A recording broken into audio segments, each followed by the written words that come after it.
বিসমিল্লাহির রহমানির রহিম। আসসালামু আলাইকুম। প্রিয় দর্শক শ্রোতা ভাই ও বোনেরা, আমি সাইদ হাসান সত্যের পক্ষে ফর দ্য ট্রুথ। মুসলিম ভাই বোনদেরকে আমার সালাম, অন্যান্য জাতি ধর্মের ভাই বোনদেরকে আমার আদাব নমস্কার জানাই। শেখ হাসিনা ছাড়া বাংলাদেশে আইন শৃঙ্খলা অবনতি, খুন, সন্ত্রাসের রাজত্ব, নেই কোনো বিচার।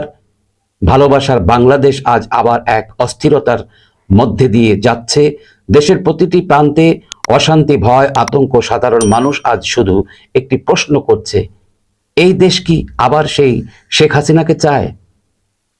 গত কয়েক মাসের ঘটনাগুলো পর্যবেক্ষণ করলে স্পষ্ট হয়, দেশে এখন আইনের শাসন বলতে কিছুই নেই।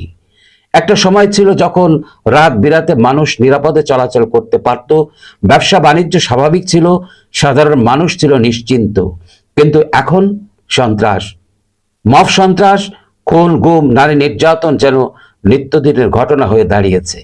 এই ভয়াবহ অবস্থার মধ্যেই মানুষ বলতে শুরু করেছে, শেখ হাসিনার শাসনকালেই তো আমরা শান্তিতে ছিলাম। সাম্প্রতিক সহিংসতার চিত্র, কিছুদিন আগেই কুমিল্লায় কয়েকজন নিরীহ মানুষকে প্রকাশ্যে পিটিয়ে হত্যা করা হয়েছে। গতকাল এক ব্যবসায়ীকে পাথর দিয়ে পিটিয়ে খুন করা হয়েছে শুধুমাত্র সন্দেহের ভিত্তিতে। চট্টগ্রাম, খুলনা, বরিশাল, বগুড়া, কোথাও যেন শান্তি নেই। মব সন্ত্রাস, জনরোষের নামে খুন, আইন হাতে তুলে নেওয়ার সংস্কৃতি ভয়াবহ আকার ধারণ করেছে। এই চিত্র দেখে সাধারণ মানুষের চোখে পানি এসেছে এবং তাদের কণ্ঠে উচ্চারিত হয়েছে, আমরা শেখ হাসিনাকে ফিরিয়ে আনতে চাই। আইনের শাসন ও শেখ হাসিনার শাসন ব্যবস্থা। শেখ হাসিনার শাসনামলে আইন শৃঙ্খলা রক্ষা করা বাহিনী সক্রিয় ছিল, বিচার ব্যবস্থা ছিল গতিশীল, সন্ত্রাসবাদ, মৌলবাদ, জঙ্গিবাদ এসবকে দমন করা হয়েছিল কঠোর হাতে। নারীর নিরাপত্তা, শিক্ষার উন্নয়ন, অর্থনীতির প্রবৃদ্ধি, সবকিছুর পেছনে ছিল একটি স্থির নেতৃত্ব, শেখ হাসিনা। আর শেখ হাসিনাকে বিদায় করার পর যারা ক্ষমতার দিকে হাত বাড়িয়েছে, তারা কি দিতে পেরেছে? তারা কি সুশাসন দিতে পেরেছে? পারে নাই। বিএনপি জামাত, ডক্টর ইউনূস ষড়যন্ত্রের চিত্র। বিএনপি জামাত ও তথাকথিত বুদ্ধিজীবী ইউনূস মিলে এক অদ্ভুত জোট গড়ে তুলেছে শেখ হাসিনার বিরুদ্ধে। তারা চায় একটা দুর্বল সরকার, যাতে তারা নিজেদের স্বার্থে দেশকে চালাতে পারে। তারা বিশ্বাস করে শেখ হাসিনাকে বিদায় করলেই তারা ক্ষমতার মালিক হবে। কিন্তু তারা ভুলে যাচ্ছে, ক্ষমতার মালিক একমাত্র জনগণ। এবং এই জনগণ এখন বলছে, শেখ হাসিনার পরিবর্তে কেউ নেই যিনি বাংলাদেশকে নিরাপদ রাখতে পারেন। জনগণের প্রতিক্রিয়া ও উপলব্ধি। গ্রামগঞ্জের, শহরে, বন্দরে আজ সাধারণ মানুষ নিজের অভিজ্ঞতা থেকে উপলব্ধি করছে, শেখ হাসিনা থাকলে দেশে শান্তি শেখ হাসিনা দেশে না থাকলে শান্তি থাকে না। কেউ বলছে মেয়ে কলেজে পাঠাতে ভয় হয়, কেউ বলছে বাজার করতে গেলে জানি না বাঁচবো কিনা। এভাবে একটা স্বাধীন দেশ চলতে পারে না। মানুষ আর সহ্য করতে পারছে না, তাই তারা বলছে, ফিরে এসো শেখ হাসিনা, আমাদের আবার বাঁচাও। আজ বাংলাদেশের সামনে বড় এক প্রশ্ন, দেশে শান্তি, সুবিচার ও নিরাপত্তা ফিরিয়ে আনতে কাকে দরকার? সত্যি বলতে শেখ হাসিনা ছাড়া এই মুহূর্তে সেই বিকল্প নেতৃত্ব কেউ দেখাতে পারেনি। জনগণ যার উপর বিশ্বাস রেখেছিল, সেই মানুষগুলো ব্যর্থ। এখন জনগণের আহ্বান, ফিরে আসুন জননেত্রী শেখ হাসিনা, আপনি ছাড়া বাংলাদেশ আর নিরাপদ নয়। আজকের এই ভিডিওটি কোনো রাজনৈতিক প্রচার নয়, এটি একটি বাস্তবতা, একটি উপলব্ধি যা আজ প্রতিটি সাধারণ মানুষের মুখে মুখে। যখন শেখ হাসিনা ছিলেন তখন মানুষ শান্তিতে ছিল, আর এখন আতঙ্কেই যেন নিয়ম। দেশ জুড়ে এক ভয়ঙ্কর চিত্র, একদিকে রাজনৈতিক অস্থিরতা, অন্যদিকে ভয়াবহ মব সন্ত্রাস, যেখানে মানুষ আইন নিজের হাতে তুলে নিচ্ছে।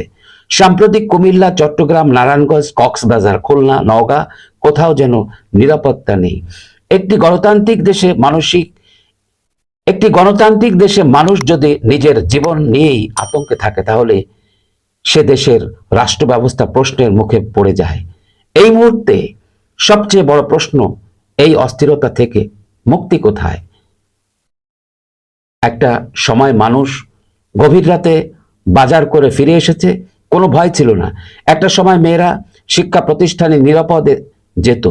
শেখ হাসিনার সময় আইন ছিল সক্রিয়, বিচার ছিল নিশ্চিত, সন্ত্রাস দমন, উন্নয়ন এবং আন্তর্জাতিক মর্যাদা সবই ছিল তার নেতৃত্বে সম্ভব।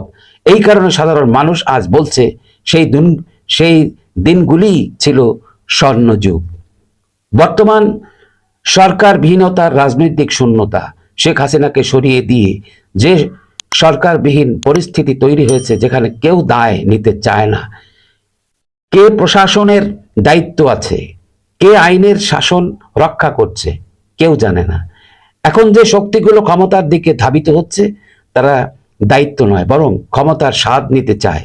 তাদের কাছে গণতন্ত্র মানে নিজেরা শাসক হওয়া, জনগণ নয়। এবং এই শূন্যতা থেকেই প্রতিদিন জন্ম নিচ্ছে সহিংসতা, বিশৃঙ্খলা।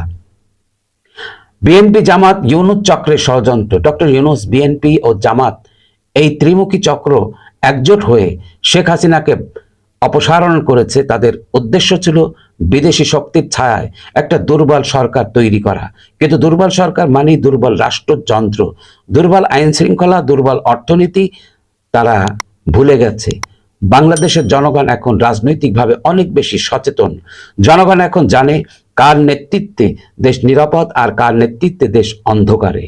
সাধারণ জনগণের উপলব্ধি ও প্রত্যাশা, গ্রামের কৃষক, শহরের রিক্সাওয়ালা, শিক্ষার্থী, নারী, বৃদ্ধ সবাই এখন বলছে, আমরা যা কষ্ট পাচ্ছি শেখ হাসিনার সময় এমন ছিল না। মানুষ এখন বুঝতে পারছে শেখ হাসিনা ছিলেন না শুধু একজন প্রধানমন্ত্রী, তিনি ছিলেন একজন নিরাপত্তার প্রতীক, বিচার পাওয়ার আশ্বাস এবং উন্নয়নের ইঞ্জিন। এখন সেই অভাবটা তীব্রভাবে উপলব্ধি করছে প্রত্যেকে। দেশের ভবিষ্যৎ জনগণের শক্তি, ক্ষমতার মালিক জনগণ, এটা সংবিধান বলছে। কিন্তু বিএনপি জামাত ক্ষমতা পাওয়ার আগেই ভাবছে তারা শাসক।